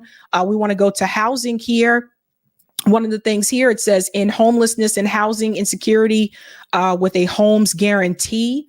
That's interesting. Nationally adopt housing first practices. Support a universal tenant bill of rights, to name a few. And again, there's more and more. Healthcare, of course, I know a lot of you are interested in this one. This is big, implement a national improved Medicare for all as a precursor to establishing a UK-style national health care service. So remember, a national health care service goes further than Medicare for all. So that's interesting. Again, this is going a step further than Bernie's campaigns. Cancel all medical debt, advance reproductive rights and codify Roe v. Wade. Let's go on a little bit here. There's more about the NIH as well. It's pretty long. I'm not going to read through all of this, you guys, but I'm going to just touch on a couple of things. Democracy, replace the exclusionary two corporate party system with an inclusive multi-party democracy through ranked choice voting and proportional representation. That's a big one. Implement ranked choice voting for all elections nationwide. Again, I think these are huge, right? This is huge. Lower the voting age to 16. So this is another one, right? Pretty big. And the other one I want to touch on, prisons and policing. Ban private prisons and detention centers. Abolish the death penalty. End mass incarceration and build a system centered on restorative justice, to name a few. Fully legalize cannabis for recreational and medicinal use with similar restrictions to alcohol. All right, let's go down a little bit more. End cash bail. That's a big one. Eliminate Cop City police training facilities. That's huge. Let's go on a little bit more here. Social justice. Okay, so this is big one for the indigenous community. Tribal indigenous sovereignty. Honor all existing treaties with indigenous nations. Ensure free, prior, and informed consent for any and all activity on tribal sovereign land. Establish a federal land back commission. So I know a lot of you have been asking about land back. So this is here as well. And then we go into reparations and the agenda to facilitate Black liberation. So this is big too. Scholars and activists who have studied and formulated propositions for reparations itself have put the minimum cash value of reparations at 12 trillion to be paid to those who claim legitimate descendancy from enslaved Blacks prior to the Civil War. So a lot of people have been asking, does Jill Stein have a reparations platform? Or on her platform, she does. And she has a lot of things mentioned here. Again, we're not going through everything, but direct all federal agencies to consider and include race and ethnicity as part of all of their initiatives and other programs implemented with federal dollars. Overturn the harmful Alexander versus Sandoval Supreme Court decision that currently increases the burden for or eliminates private right of actions against entities that violate Title VI and other mandates contained in the Civil Rights Act of 1965. There's a lot here. Increase investment in historically Black colleges and universities. It's a lot, like I said. And then was that the last one? Oh, LGBTQIA rights as well.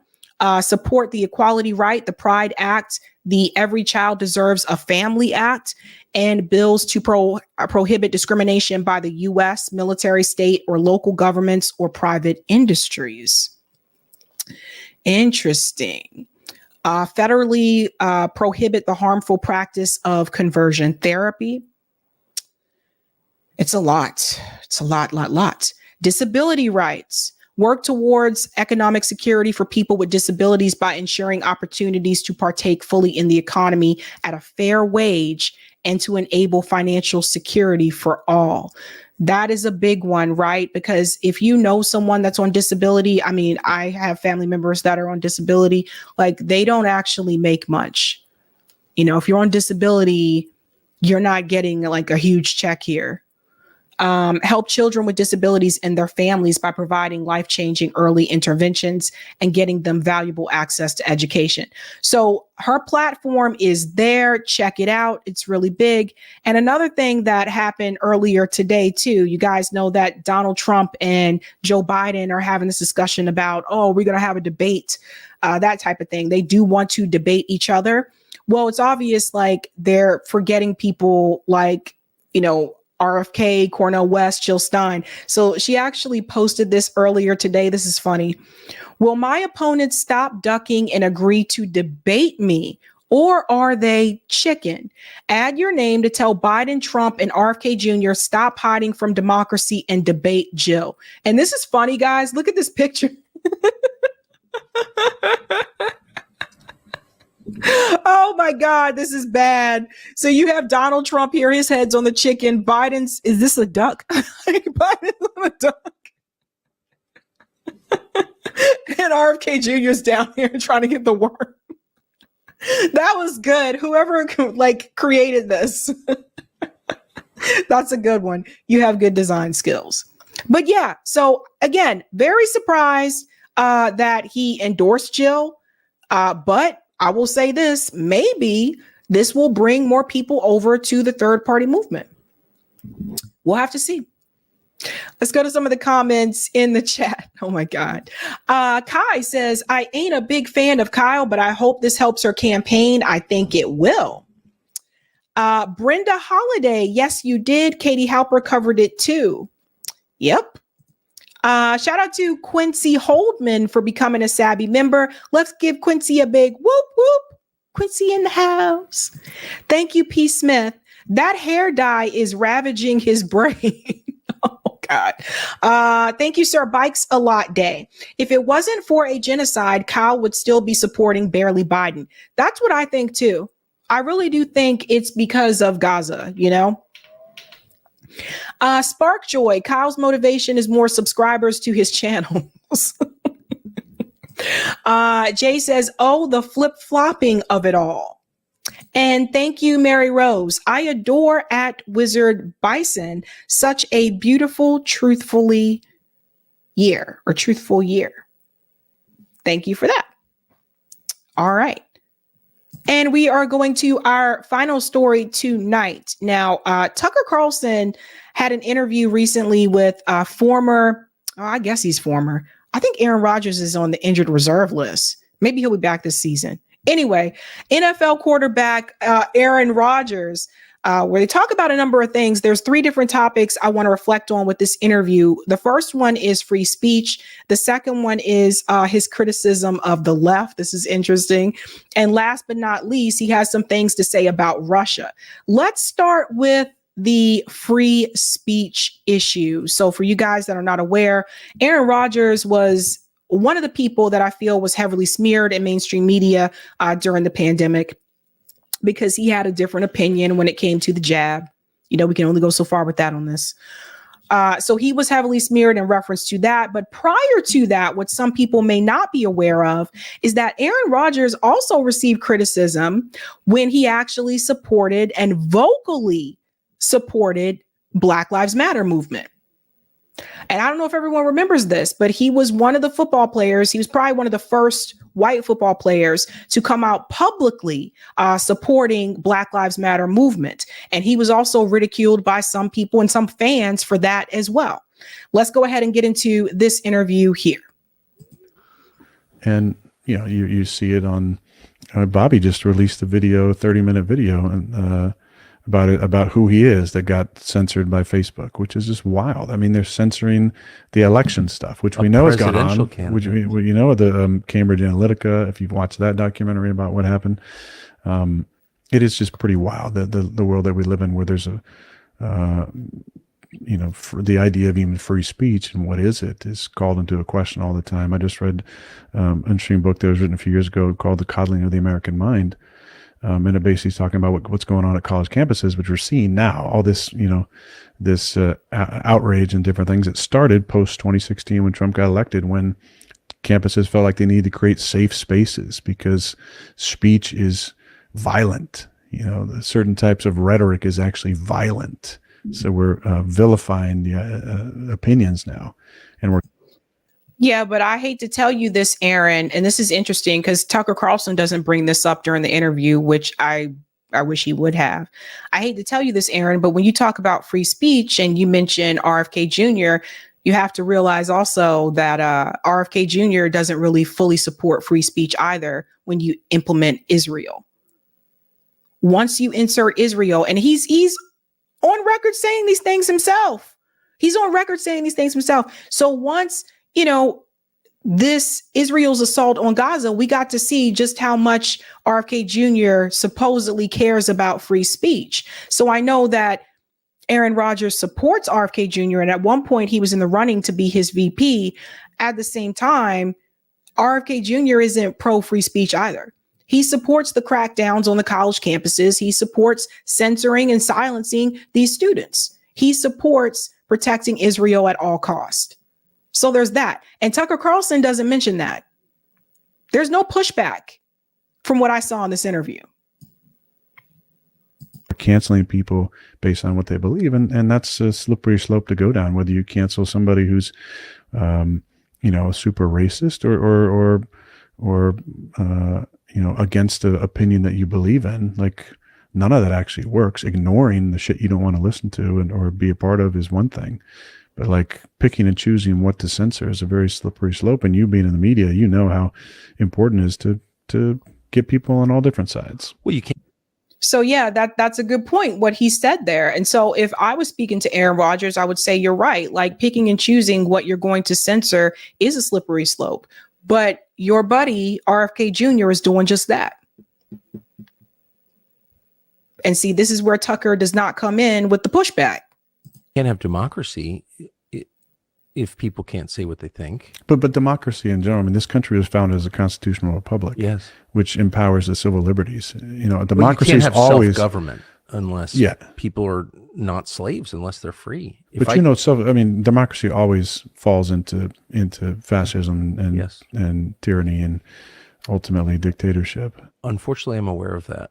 And that's where we're at now. Why do you? Oh, I'm aware. Why do you think that is? Why do you think and a lot of 19th century sort of free-minded people in Europe looked over at what was happening in the newly minted United States and said that's going to become a dictatorship ultimately? Why do you think that happens?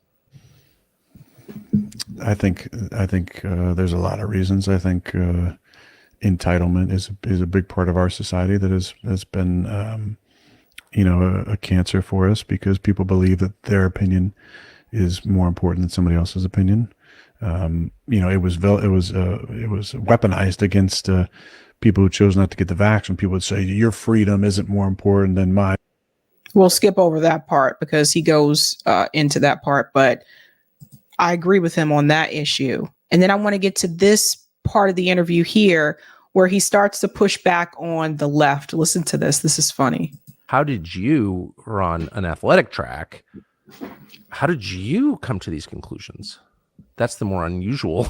Well, I think it was a number of things. I always wanted to question what I believed because I felt like it could strengthen that. Yes. And although that wasn't maybe the thought process growing up in the church, there was a lot to like just believe this and have faith. Don't ever question it. If you question it, that's doubt, and doubt is a sin. But I was like, I don't know. Like, I kind of want to question this so I can have it confirmed. So I do agree with him there in reference to like growing up in the church. And if you guys grew up in the church, you might understand this as well. But like at one point, like I wasn't always Pentecostal, but at one point I did go to a Pentecostal church. And I don't know if any of you have ever gone to a Pentecostal church, but it was very strict. I was not there for long. I was not there for long, but it was very strict in the sense that, similar to what Aaron Rodgers said there, is like once you started asking questions, like that was considered taboo. You were not supposed to question. So if you were to ask questions about certain scriptures in the Bible, like you would actually be ridiculed for that because that was considered what he said. That means you're casting doubt, and to cast doubt is a sin. So I'm like, we can't ask me questions. Because one of the questions that I had was, I don't think it's cool. Like, you know, I was like, why is it that, you know, we have this rule where the women can't wear pants, but the guys can wear pants? But if you're thinking about the Bible days, didn't Jesus wear robes? So why can't we wear? And it was just, you know, like that was like a really bad question to ask, apparently. Like I had other questions too, like why we can't wear makeup, why we can't wear jewelry, like all this kind of things. And they would point to like these scriptures in the Bible that was from like the Old Testament that was clearly, you know, based on your interpretation. And then you also have to consider the timing for when that was produced compared to today. And I felt like they weren't willing to do that. But asking these questions, yeah, it kind of got you in trouble. Hence why I was not there long. Can I just point out that on the cross, as he was being tortured to death, Jesus said, my God, why have you forsaken me? Right. Jesus said that. So the idea... He had some doubt. Yeah. On the cross. Yeah. But I got into... So I think you're allowed to ask questions and have doubt. Well, yeah. I kind of gave myself that permission when I was younger. But I did a report my sophomore year in high school on JFK. And I was just kind of super fascinated by his charisma and the Kennedy family in general. Yes. And then his death. And what little I knew about it. And I talked to some people that maybe didn't believe the Warren Commission or the official narrative. So I did a report on it. It was more on JFK because I think we had to pick an influential person from history to report on. So I picked JFK. And in high school. And back then, with very limited internet access, I did a lot of research in the library and read a lot of things, read the Warren Commission, a decent amount of it, the Warren Report, and was like, there's some bullshit in here. This doesn't make sense. You tell me this magic bullet from this guy went boom, boom, boom, boom, boom, through him, and then they just happened to find it, you know, in the hospital, a certain spot. I was like, that doesn't sound right. So that kind of got me into questioning things, conspiracies, for sure, questioning things. I've seen some really interesting UAP phenomenons in the sky. I've talked about it, and I know that's something that you are fascinated by. But, you know, at the time, I also found a way to see the Zapruder film, which you know, was very fascinating as well, even though it's super grainy. And that kind of got me into questioning things. And then there's been a lot of really interesting things that have happened over the years. My grandfather, though, he, you know, I didn't get to know him that well, but I do know that he always questioned and believed that Roosevelt knew about the Japanese coming. And that one's really interesting that Roosevelt knew about the Japanese coming, but I think you guys can see where it's heading, right? For Aaron Rodgers, he's kind of been placed in this this camp of some people consider him to be a conspiracy theorist now. And I will say, in reference to what he said about JFK, that one's an interesting one. I mean, I'm pretty sure, how many of you had to write a book report on JFK at some point when you were in school? Like I did, right? Yeah. So I noticed with that one in particular, our teachers were very picky about which book you could actually use to cover JFK. So there are certain books that they would say, oh, no, you can't, because that's not true. None of that happened. But it's funny because I look back on that now.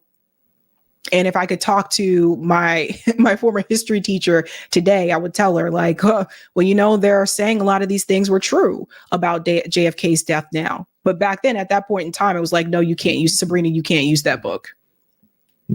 Interesting. Stuck with him because he was super patriotic.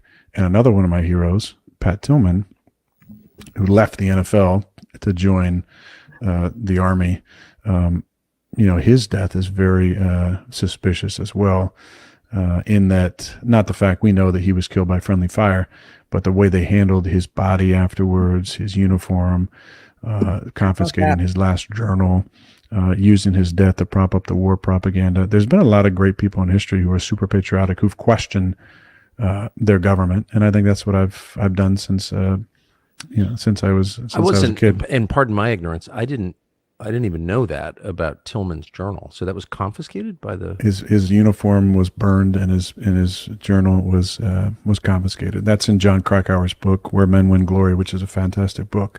And one of my best friends in the entire world, AJ Hawk, AJ grew his hair out, him and his buddy, in 2004, as an ode to Pat, because Pat always had long hair, played for the Cardinals, left a multi-million-dollar contract to go. Fight Al Qaeda and Taliban.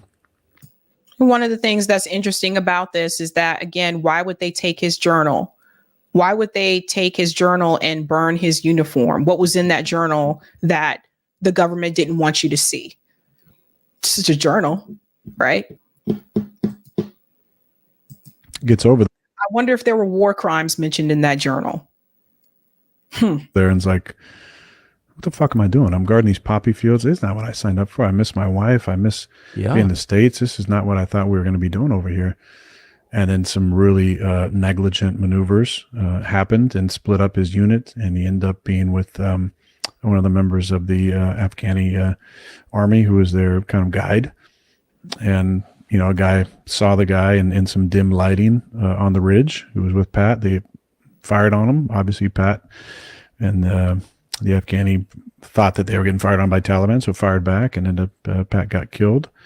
His brother was not told right away that it was friendly fire. It's all in the book. It's a fascinating book. It's one of the only books I've ever cried reading, just because it's so. John's an incredible writer. He wrote Into Thin Air. He wrote Into the Wild. He wrote Under the Banner of Heaven.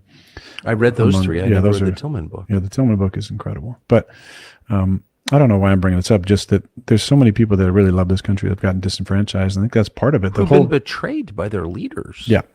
I mean, for your grandfather, who you said lost friends at Pearl Harbor, and was shot down over Europe and held as a POW by the Nazis. And he, recently there's a gentleman writing a book about me, and he's writing a chapter on him, and he went and found the war crime committee that actually interviewed him after he came back because he was mistreated over there. There was one of his one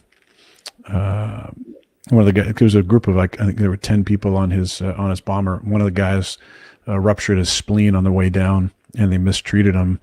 Made him march 20 miles in the freezing cold. Didn't get him any medical treatment. So there was a war crimes commission that was doing interviews. So he was interviewed about that, and it talked about kind of how he was treated. The how they put worms in his food and didn't give him water for certain times, and just the bad conditions there. And that's all he went through. He went through all that because he really cared about his country. And I think even up until his death, there was for sure some bitterness, I would guess, around what was I actually doing and why was I doing it and who had to die, my friends at Pearl Harbor, for this country that I fucking love, that I almost died for. That's right.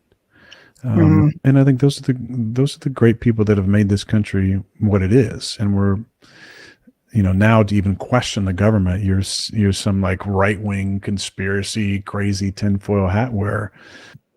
So this part right here, questioning the government, right?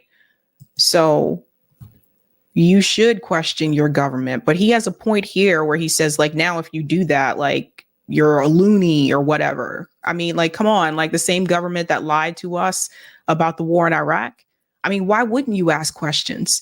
That the way that they're screaming and to the rooftops of all the people that are protesting in support of, Palestinian people in Gaza. I mean, why are you shocked? For all the people who are surprised, like, I can't believe those kids are out there and I can't believe what they're saying. Why are you shocked? Why are you shocked that, and particularly a younger generation, they're not willing to just sit back and just believe what the government is telling them anymore? And for those of you who are around during the Iraq war, why would you believe what the government is telling you in reference to these foreign conflicts abroad? I thought we all learned this lesson. That's why it's interesting to me how many people weren't willing to question, the Russia-Ukraine war, how some people aren't willing to question what Israel was doing to Gaza. It was interesting to me, if you were alive during that time, during the Iraq war, and that our government lied to us about that war, I just don't understand why you would just trust what the government is saying today about foreign conflicts right now. Which is wild, because it seems like the left has gone so far left, and anybody right of that, there's no center anymore. That's according to the left. You're a right winger, unless you're so far on the left. The left used to be a party of Occupy Wall. So let me go back a little bit here.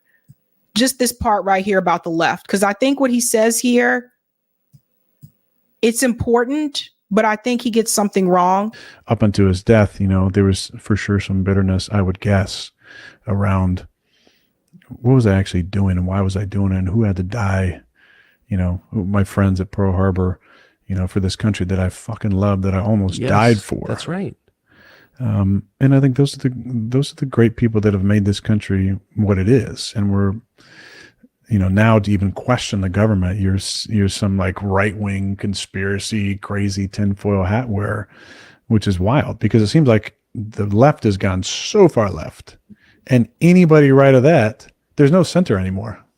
That's according to the left. You're a right winger, unless you're so far on the left. The left used to be a party of Occupy Wall Street, of course, and free speech and rights for everybody. So again, the left, he's referring to the Democratic Party. So the Democratic Party is not left. See, this is something that, it irks my brain when I hear people say this and they describe the left as this. That's not the left. Right. And so notice what he added in there. He said there's no center anymore. See, I'm always weary when I hear people say, why there is no center anymore. What's wrong with the center? Chris Cuomo says this. Why can't we all just meet in the middle? Why can't we just come to the center and not be far left or far right? Center protects the status quo.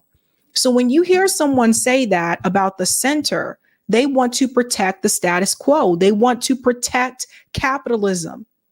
So think about the class that Aaron Rodgers is a part of, and then ask yourself how someone who is sitting there and they're so wise when it comes to calling out, the government and war and all these other issues and free speech.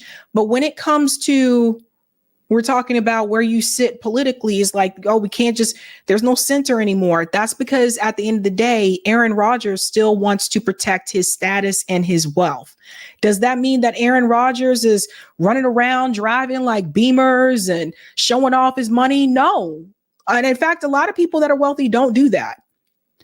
But what he is telling you is that he does not want to go too far to the left. He also doesn't want to go too far to the right.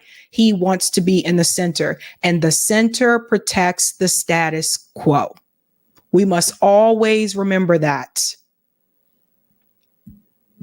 The center is not going to, when we talk about wealth, the center is not going to push back on the wealthy in such a way where they should be pushed back and have them pay their fair share of taxes. The center is going to protect capitalism. now they're the ones beating the drums on the war machine and censorship and obedience. They're not criticizing Wall Street too much, I notice. Yeah.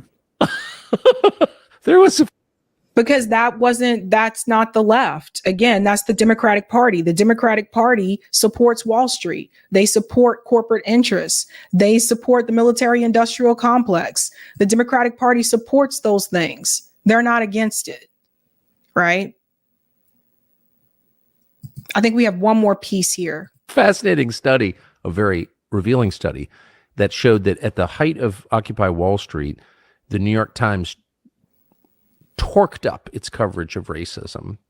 So the word racist, racism, white supremacy went up hundreds of percent in the New York Times. You can check all this on their database during Occupy Wall Street. It was almost like somebody decided it would be better to be at war with each other than to be asking questions about our financial system. Occupy Wall Street actually was a good, and just think about if it received even more attention as of today, because we didn't have as much social media during Occupy Wall Street. But imagine Occupy Wall Street now, right? With TikTok and everything else, like it would be even bigger. But I felt like Occupy Wall Street did have the right idea. They were going after the 1%, right? And we remember who shut that down. Obama shut that down. A lot of these, I would say, progressive like actions that we had on the ground, or if it wasn't us, if it was, you know, the NBA strike, et cetera, Obama came in and just had a conversation with someone and just shut it down every time. It's not surprising. That's what they do. That they distraction. The true disinformation comes from actually those publications now. How have they treated you?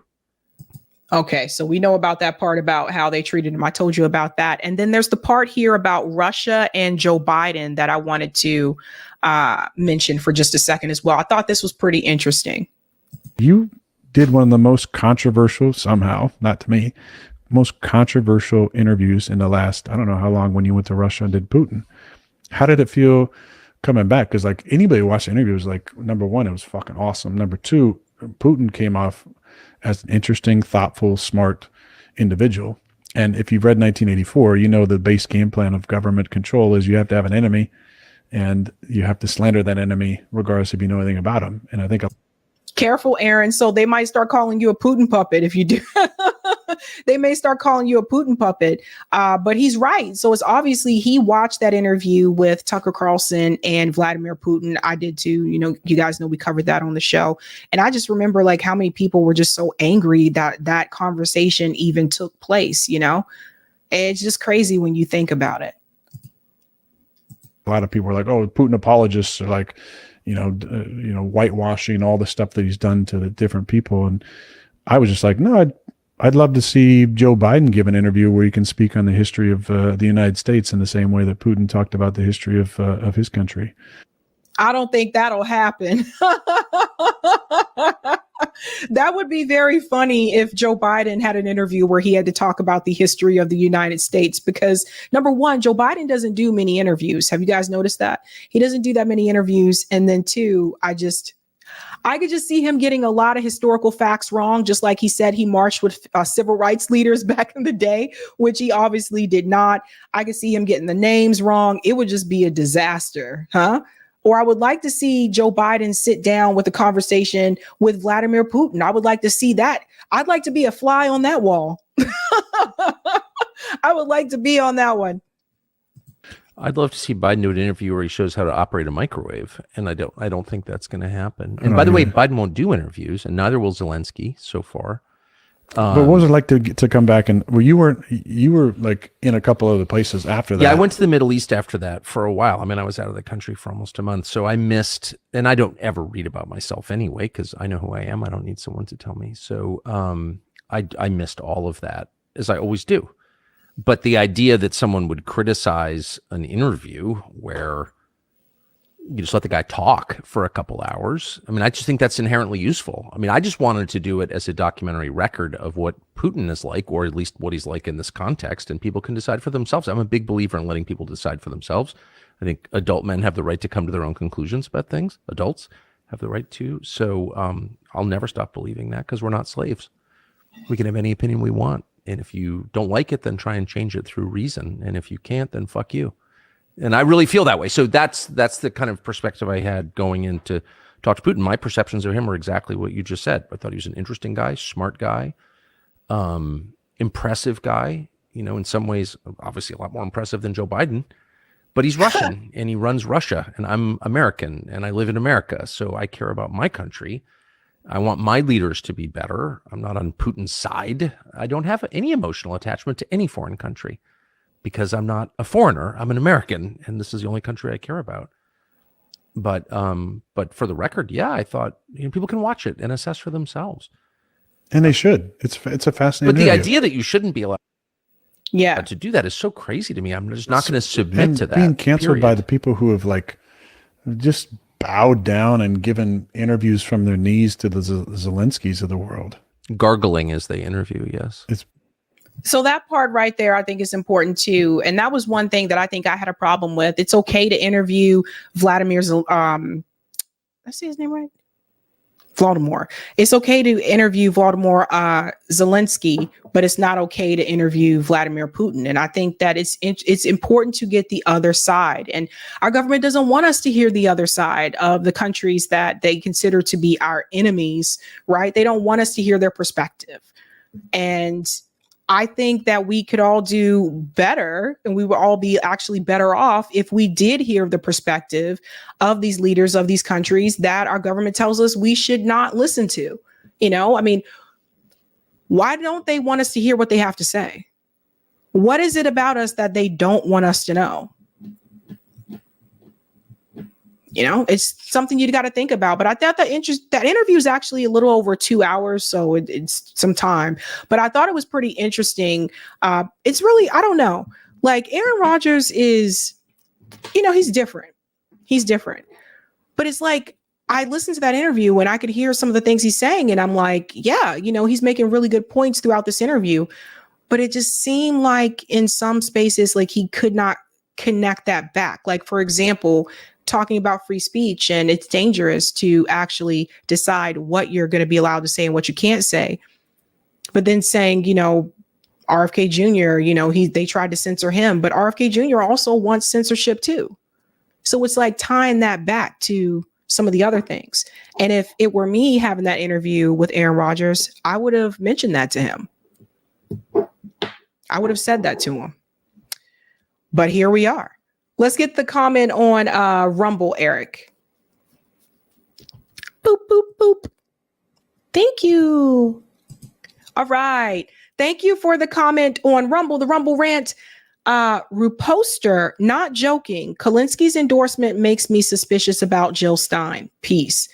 Yeah, I think I heard that from some people too. Some people feel that way now. I don't know. I'm not suspicious about Jill Stein, but it was interesting to me that he decided to go that route. Let's go to some of the comments here. Skylar says, oh, wow, I didn't know Aaron Rodgers was down for the BLM cause. Yeah, he was actually. If you Google it, I think he was with the Green Bay. He was one of the more vocal. I mean, obviously, of course, Colin Kaepernick, but I mean, in reference to like the white football players, he was one of the more vocal ones. I remember that. Thank you for the super chat, Mary Rose. Typo, Bison is a beautiful truth teller. Thank you for that. Ryan, Sabs, imagine what answers are lost because the right people don't want to ever see it. Yeah. Mm-hmm. This is why sometimes I just wish I could be a fly on the wall. So I could just like, what happened there? What really happened? Wanker Tanker says there is no mainstream left in the US. You're correct, Wanker Tanker. You're correct. Thank you for the super sticker, Shale. And thank you, Roger. New York, ground zero, Occupy, Bloomberg shut it down, not Obama. I don't know about just New York. Occupy Wall Streets were all over the country. There was Occupy Wall Street here in Boston. So I thought on a national perspective, Obama shut that down. But thank you for that. All right, guys, that is it for us tonight. I will be, it's tomorrow, Friday. Yeah, I'll be back live tomorrow night. I do have 2 guests that are coming on tomorrow. Don't miss that, along with news stories. Yeah, but that is it for me. Apologies about StreamYard, man. That was a doozy. StreamYard's like, we are having technical difficulties. There's too many people live right now. I'm like, come on, bro. You guys been in the business for quite some time. You got to have this down by now. You should have this down. All right, guys, I am heading out.